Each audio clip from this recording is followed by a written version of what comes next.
Welcome everyone. Welcome to tonight's lecture, which is called The Kosher Rabbi, because I have the OU sign behind me. Here, I'm kidding. So I call this lecture Rabbinic Dismissal, and we'll discuss why. It's more than just Rabbinic Dismissal, but we'll understand what I mean by it.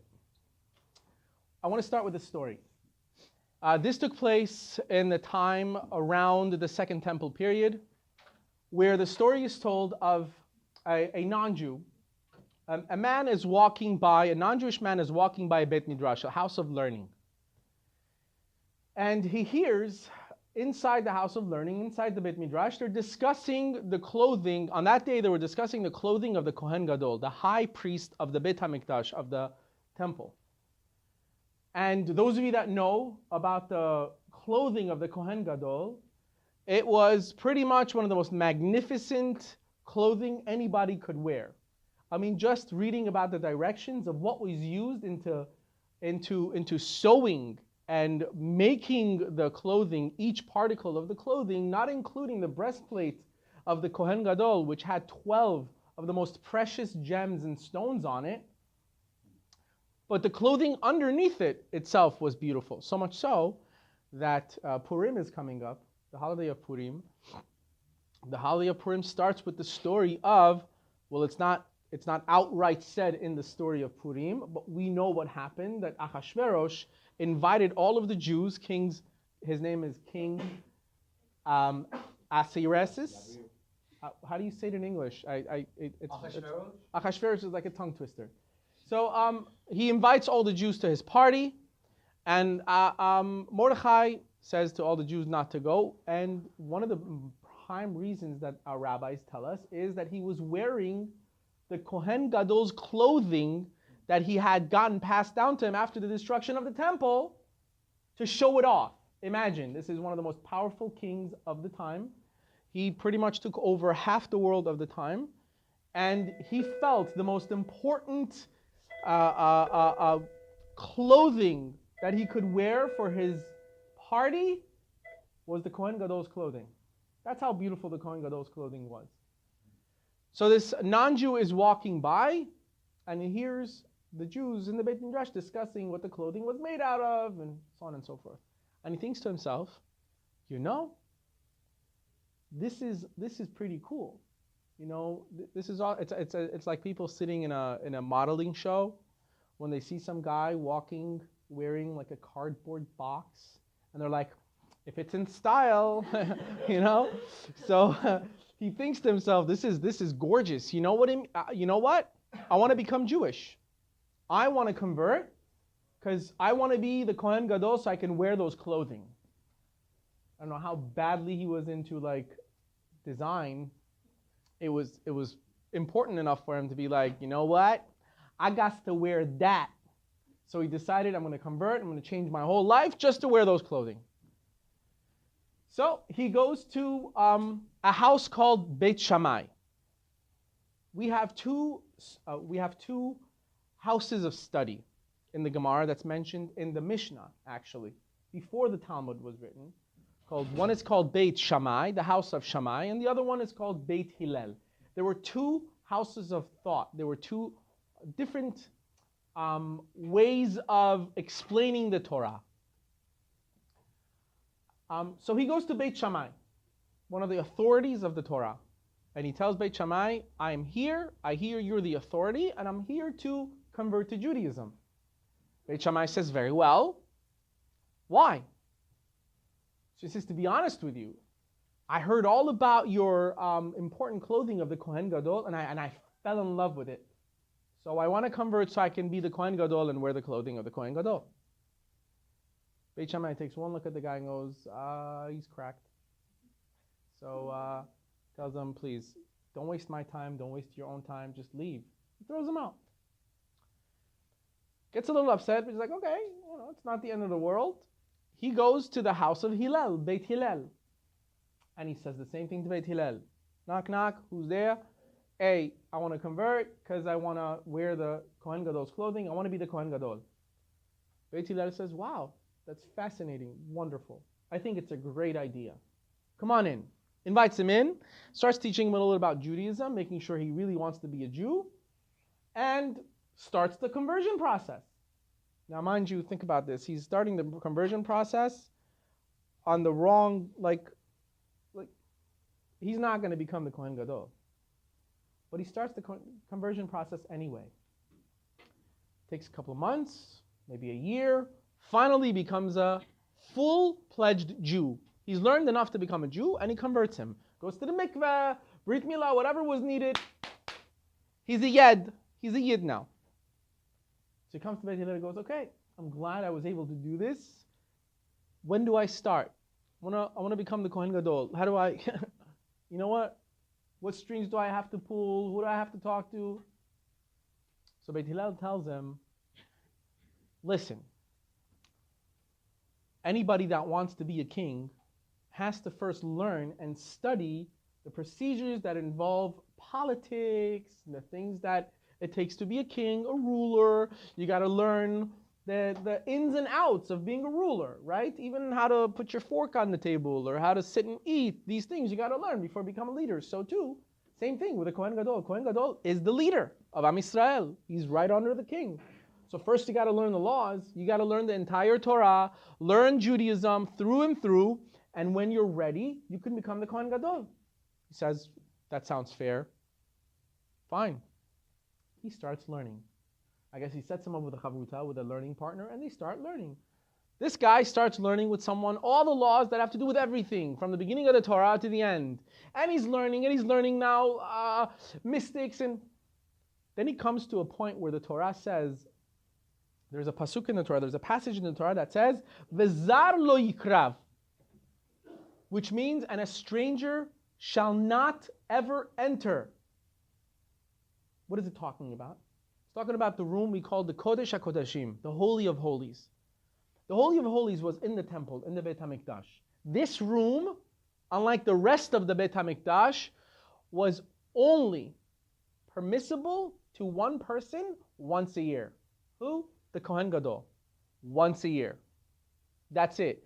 Nobody else could enter the Kodesh HaKodashim, and no one else could do that any other time. It had to only be done once a year on Yom Kippur during the services, and it was the Kohen Gadol.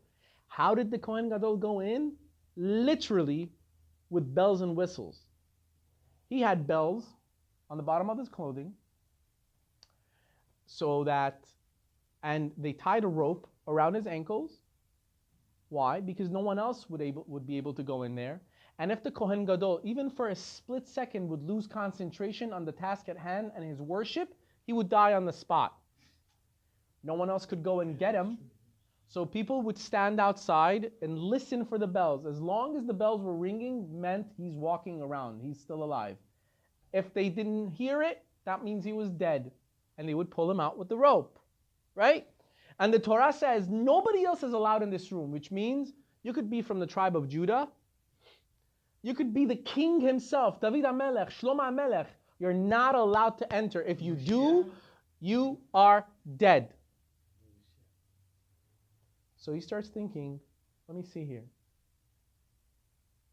If the king himself can't enter this room, and he's born Jewish, and he's from the bloodline of Davidic dynasty, he's King David or King Solomon, someone from, they are not allowed to enter, then for sure I can't enter. I'm a convert. I'm not even from the tribes. So he deduces this himself. He has a conversation with Beit Hillel, and Hillel says to him, so, you ready? She says, come on, I deduced it myself. You pulling my leg? I know I can't become the Kohen Gadol, because it simply says that you can't, not even a non-Kohen Gadol can enter. I'm not even one of the Shavatim.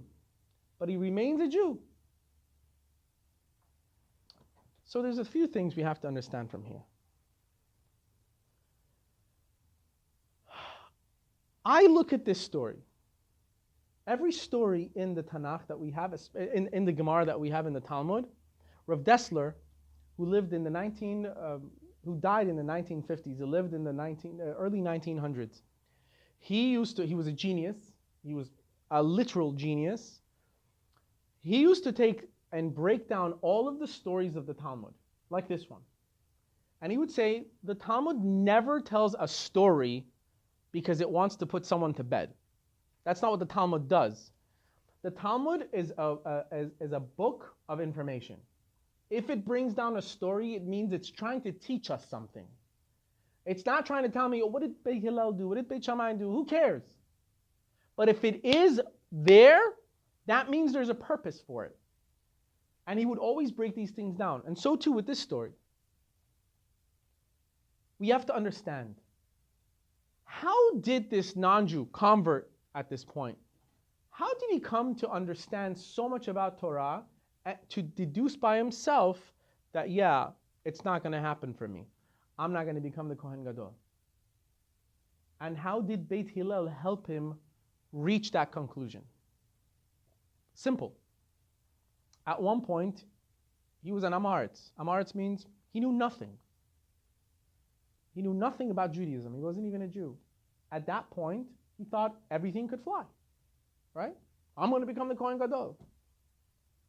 So he comes to Beit Shammai. Beit Shammai doesn't have patience for it. Go. Beit Hillel says, okay, he's like a child. Right? He thinks he knows what he wants. That's because he doesn't have enough information. If I give him the information, and if he's smart enough, if he's normal, he'll deduce from that he can't. And he'll still remain the person he is. And he was right. We have in our system built in, most of us, and I include myself, when we don't have enough information about something, the first thought that comes into our minds is either to just skip it or just say, you know what, it doesn't make sense.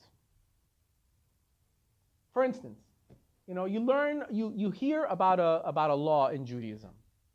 You hear about, I don't know, give me one of the mitzvot. Give me, what? Shatnez. You're about shatnez, right? You're not allowed to wear clothing that has wool and linen mixed, right? You don't know about it. So someone tells you, yeah, I'm taking my suit shatnez check. What? Yeah, it's like this place. It's a lab. They actually take your suit, rip a hole through the bottom, like so. Where you at? Like so. And they don't sew it back on. They go through and they take fabric from the inside. They test the fabric to see if this clothing has linen and wool mix. If it does, you're not allowed to wear it. You either have to fix it if it's possible to fix. If not, there's nothing you can do about it. So the guy looks at you and says, that makes no sense whatsoever. It is the stupidest thing I have ever heard. Now you've been doing shatnez check for your clothing for years. And there is no reason in the Torah why we have to do shatnez check. It is one of the chukim of the Torah, which means we don't know the reason. There is a reason for it, but the Torah doesn't give us a reason. But you do it still. Why? We'll see. But then the other guy says, that is the dumbest thing I've ever heard. That is so stupid. Why would anyone do that? And you pay for this? Yeah, we do. You pay for them to, oh my gosh, it is the dumbest thing. It makes no sense. It is easy to say something doesn't make sense because you just want to refute it as if, whatever. The first time I did that was in a classroom with my rabbi in 11th grade. I was learning Talmud and we were learning Tosafot. Tosafot is a commentary on the Gemara, on the Talmud, which is extremely difficult. Extremely difficult. It's one of those things that when you learn it, when you study it, even if you understand Hebrew, you'll read it, you'll be like, But once you learn it like 10, 15, 20 times, once it clicks and you understand it, you feel like a genius. If you don't understand it, you'll lose sleep. So one time I was learning the Tosafot and I just didn't get it. So I just clapped my hand on the table. I'm like, this makes no sense. And my rabbi said, just because you don't understand something, it doesn't mean it doesn't make sense. Next time, think about what you want to say and say, I don't understand this. You know why? Because when you say, I don't understand this, you're leaving a door open for learning. You're accepting that you don't understand it, therefore you could be taught. When you say it makes no sense, you just shut all the doors. That means you're not going to learn. You're not even open to it. It's over. We do that all the time, especially when it comes to our religion. When it comes to Judaism, we do it all the time. Like, why should I do it? It makes no sense. You know, why do you do it like this? Why do you do it like that? What, seriously? Like, you know, you eat kosher? Doesn't the animal feel the pain anyway? Everybody becomes all of a sudden experts in animal pain, right? It's like, you might as well be a vegan. No.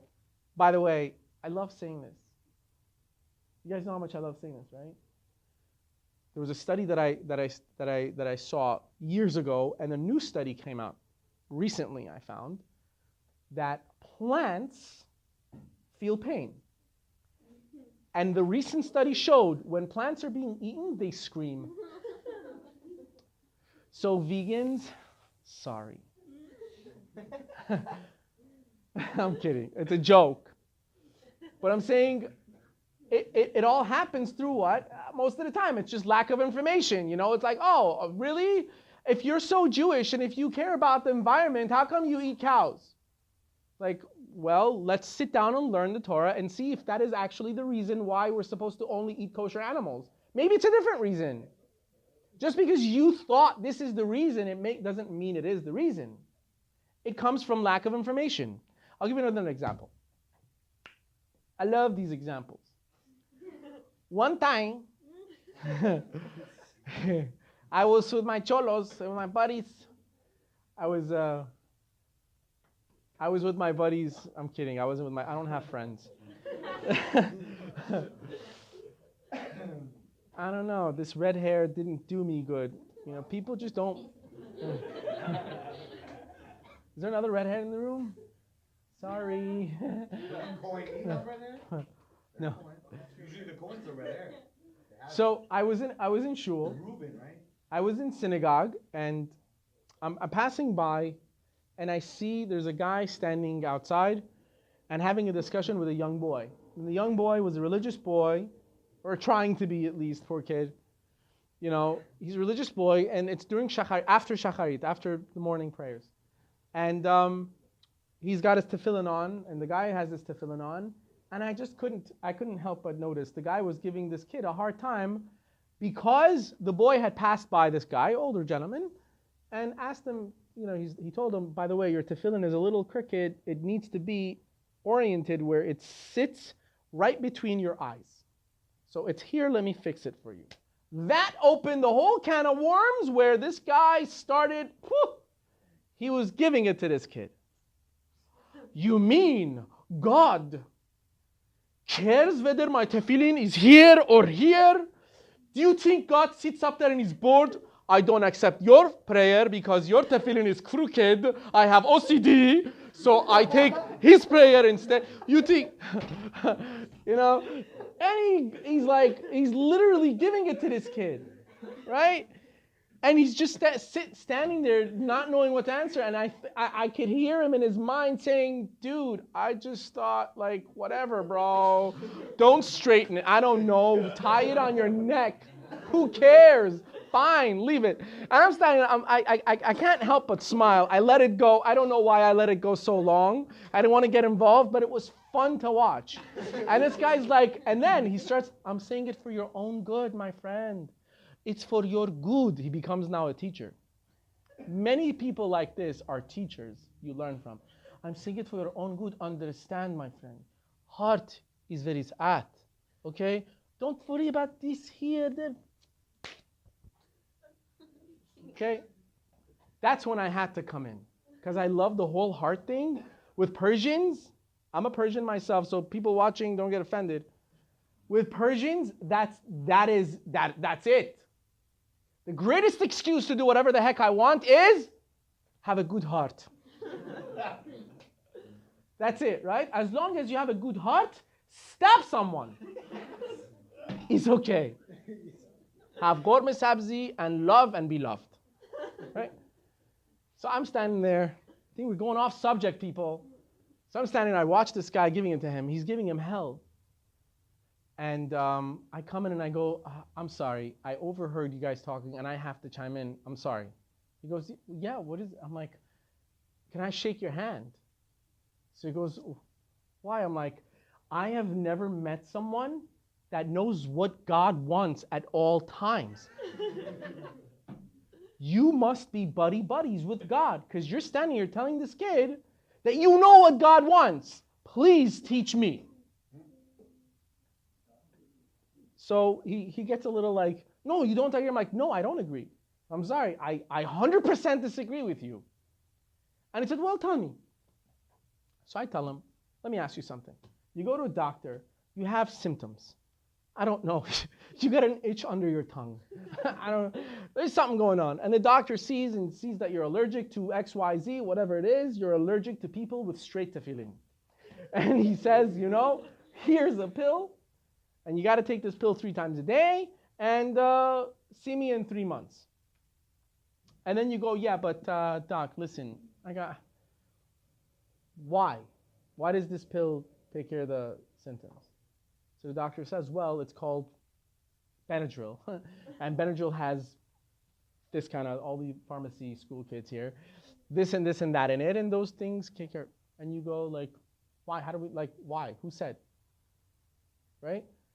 At this point, I'm sure anybody that's normal would be like, the doctor would get impatient and be like, listen, why don't you go to like 15 years of school, a few years of doing your rounds, you learn about medicine, and then if you have questions as to why it works this way, then we'll talk about it.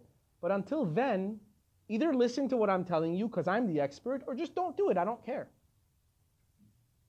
So I said, does that make sense to you? So he goes, well, no. I'm like, well, how come you don't do that with your doctor? But all of a sudden, when it comes to spirituality and Judaism, you feel like you're the expert. Have you studied everything about tefillin?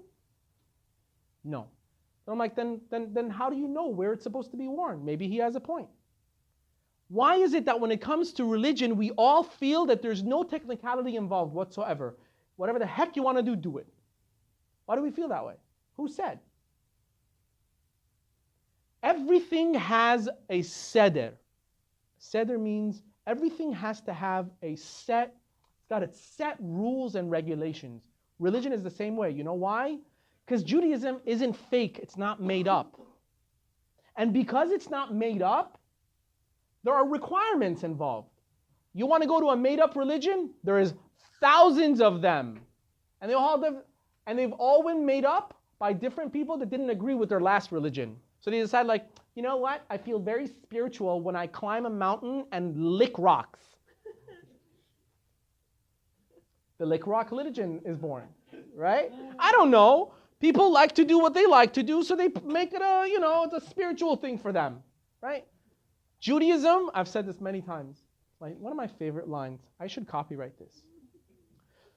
Judaism doesn't believe in today's spirituality. Spirituality only comes through information. You learn Torah, you learn the rules and the regulations, you will through them become spiritual. If you want to be spiritual just because, or on your own where you figured out how to do it because it's a blue string or a red string or God knows what, it doesn't work that way. That's not Judaism. That's not true emet religion. I'll give you another example. This is one of my favorites. I read an article that was written about a question website that was for Jewish questions. And this boy, it was a boy. Let's call him Tom. Tom sends a question to this rabbi. And the question is as follows. Rabbi, I have a question. We have Netilat Yadayim laws, right? Netilat Yadayim laws are laws that, meaning in the morning you wake up, you do Netilah. Before you eat bread, you do Netilah and you make a bracha, right? So he's like, I don't understand. Why do we have to do this every time we want to eat bread or when we wake up in the morning? Maybe in the olden times when people were like, cavemen, there was no soap, So it was required for people to wash their hands like this. Now we have sanitation laws, we have soap, we have antibacterial soap. Let's just wash with soap. I think it's pretty barbaric for us to still hang on to these rules and regulations and laws doing netilah. Right? Why do we have to do that? Does it matter to God how we wash our hands? And then he ends off by, P.S. I sent this email to you before, but you never replied. Could it be that I possibly asked a question that you couldn't answer finally? Is that why you're ignoring me? Right? So the rabbi replies. Whoever this rabbi was, hats off to him because he's a genius. He says, Dear Tom, it seems that you didn't receive my previous email because I did reply to your question and I did answer your question about Netilat Yadayim. But unfortunately, it seems like you did not receive my email. Maybe it's because of a mistake that I made, quite possibly. You see, your email is tom@aol.com. While I was putting that email address into my email that I was sending out to you, I put Tom at AOL, and I began to think, what's a dot? In the World Wide Web, what's a dot? So I decided to just write tom@aol.com. But it seems you never received that email. I guess the dot is important. But to me, that have no information about the World Wide Web, it might not make sense because I don't know much about the World Wide Web. So I skipped the dot. Who cares? It's just a dot. But it's not just a dot. You're asking about Netilat Yadayim. What do you know about the Torah? What do you know about Netilat Yadayim? How much of it have you actually studied to want to ask the question where, does God really care how we wash our hands? How do you know? Maybe in the World Wide Web of spirituality, that Netilat Yadayim is doing something. And in fact, it is. But unless you study it, unless you learn it, you're not going to know. It's not going to come to you. Again, Judaism is not spirituality. It's not going to come to you by meditation. It's not going to come to you. It's information. It needs to be learned. Wisdom needs to be acquired. You need to actually sit down, just like pharmacy school, just like medical school, dental school, business school, whatever you're going into. It needs to be studied. And more than anything else, the information from the Torah never stops. So it's not like, well, how long do I study to become this or that? No, it's a lifetime. The Torah is limitless. It's a lifetime. Why did I even decide to talk about this? Because there comes a time, I get these questions all the time. People come to me all the time. Like when I'm talking about different customs, about different things, on a fast day, on Yom Kippur, it happened many times when I get up on Yom Kippur and go, we don't wear leather shoes on Yom Kippur, we don't eat, we don't drink, we don't wash our faces, we don't wash our hands fully, we only wash the fingertips. And I think every year so far I've gotten one guy or woman that comes up to me and says, Rabbi, seriously, does God really care how we wash our hands? Does God really care if I wash my face? Or God? Now with all the information that I've shared, you all know how that sounds. It's ludicrous. It's just, when I hear that kind of a question, to me, I pity them. Because here's a person that is so misinformed, has so much lack of information that they actually think they have a point. As if no one has ever thought of this. Jews are all idiots. Rabbis were all, bored. I love this one. Sometimes people tell me, Rabbi, this law that you explained, is it written in the Torah or is it rabbinic? So I love it. I go, rabbinic. Okay then. Right. And they go, what does that mean? Well, I feel like a bunch of rabbis got together, they sat down and made decisions for me. Who says I can't do that? Really? Really? You think you could sit down and come up with the information that the rabbis came up with? Oh, please. But if just like that convert, if you sat down, learn one page of Gemara, and come and tell me you understood the full page, and then we'll talk about who those rabbis were that wrote those laws.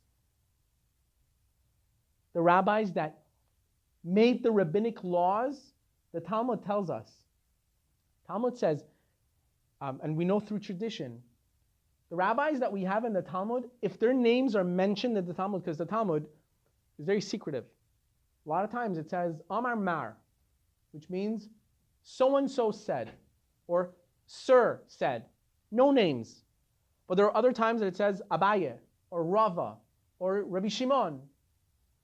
So we have in tradition that anybody that has their names mentioned in the Talmud, they were on the level to bring the dead back to life. You know what the level that is? It's like here. Which means if you didn't have your name mentioned in the Talmud, you were great because you are mentioned, what you had to say is mentioned in the Talmud, but no name. Because you didn't make it. You were not on that level. So before we judge who these people were who made the rabbinic laws, we have to understand, okay, I want to put the rabbis down, let me learn about what they did, or what laws they did and why. And then maybe we'll have something to talk about. By the way, a lot of the things that everybody follows, even in this room, are rabbinic laws, you just don't know it. For instance, kosher. Kosher slaughter. How an animal is slaughtered. In the Torah, all we have is, when you want to eat a kosher animal, you must shecht it. You must slaughter the animal. That's it. There is no laws of what slaughter means, where it's supposed to be slaughtered, how it's supposed to be slaughtered. All those were in the oral tradition passed down by the rabbis. Brit Milah. There's nowhere in the Torah that says where it's supposed to be done and how. Nothing. So when we actually put rabbinic law down, we have to actually understand what we're putting down. It's a lot of the things that we already do that are actually passed down to us taught to us by our rabbis. Without them, we would not have known them. To end off, a lot of times, the reason we think this way, the reason we question the Torah the way we do or we put it down, a lot of times it could be because we have a bias. Let's be honest. Everybody has a bias. I like my life. I like how I'm running it. I like doing the things I want to do. I like wearing the things I want to wear. I like eating the things that I'm eating. Therefore, kosher, who said rabbis made it up? Makes no sense. Shadness makes no sense. Why? Deep down inside, if you really think about it, you know it's right. But you have a bias. And that bias is you. You like being able to eat sushi out. We enjoy it, and therefore, okay, it's just fish. What could they possibly do? How do you know? How can you possibly know? Like Starbucks. Rabbi, it's just a strawberry shake. It's a strawberry shake. What could they possibly do? Did you guys know about the strawberry shake? Did you hear about it? I think they got sued. I don't know if it went through or not, but by some fellow that was a vegetarian or something, because he found out that the ingredients in it, where it said and natural food coloring or natural sources, natural flavors, one of them came from a beetle. Yeah, color. The color. Comes from Not all. Not all. A lot. Right? So a lot of people that would ask, Rabbi, seriously? It's just a drink. What could be in here that's not kosher? Right? It's unless you actually study it, you won't know. So therefore, conclusion has to be, if I'm not willing to actually sit down and study it, if I don't want to learn the entire Torah or study the things, at least I have to give enough credit to those that have, and maybe listen. Because maybe they know. Just maybe someone knew something. And don't let our own bias get in the way. And I'll tell you how powerful our own bias is. It's not just us. Okay? There's a commentary called sorry.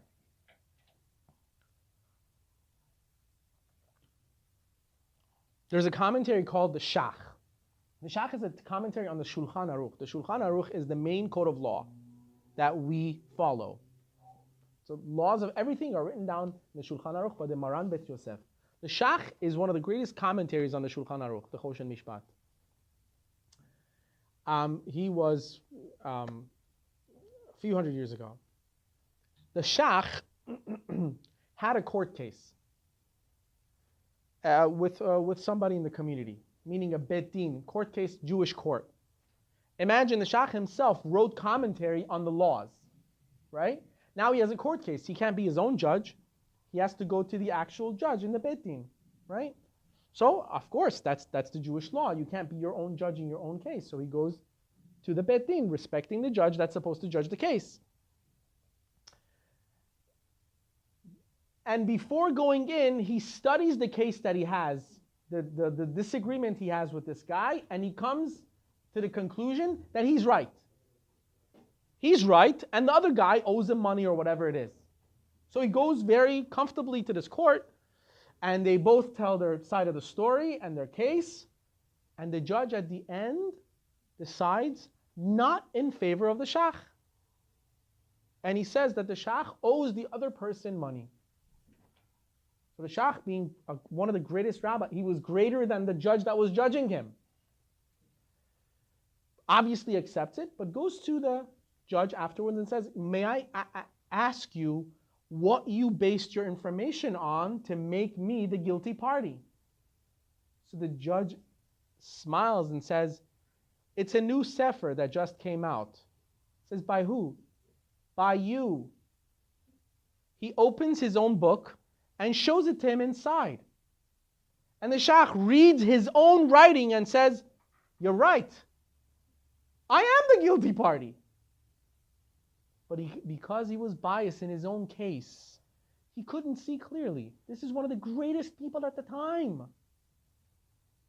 Therefore, anybody that has a bias, it's obvious you're not going to see clearly. It's the way it is. That's how biases work. You're not going to be able to see clearly. Therefore, you have to let the other person that you feel comfortable with, that might have the information, let them help us. We need to let them in. Let them inform us.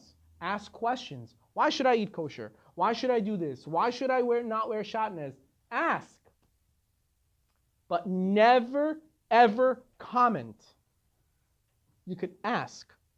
Don't comment. Comments are like, well, that doesn't make sense. Well, there's nothing to discuss now. If it doesn't make sense, then I'm not going to even have this conversation with you. But if you say, well, I don't get that. Can you explain it? Then there is room for learning. And that's the only way we will grow. And Judaism's number one goal is growth. We're on a constant ladder going up. It must be that way. We have to constantly look for more ways to grow in life. We can never stay stationary. And the only way to do that is look for ways to learn. I want to learn about religion. I want to learn about the Torah. I want to learn about these laws. Unless we learn, we will not know. Baruch Adonai Le'olam. Amen ve'amen.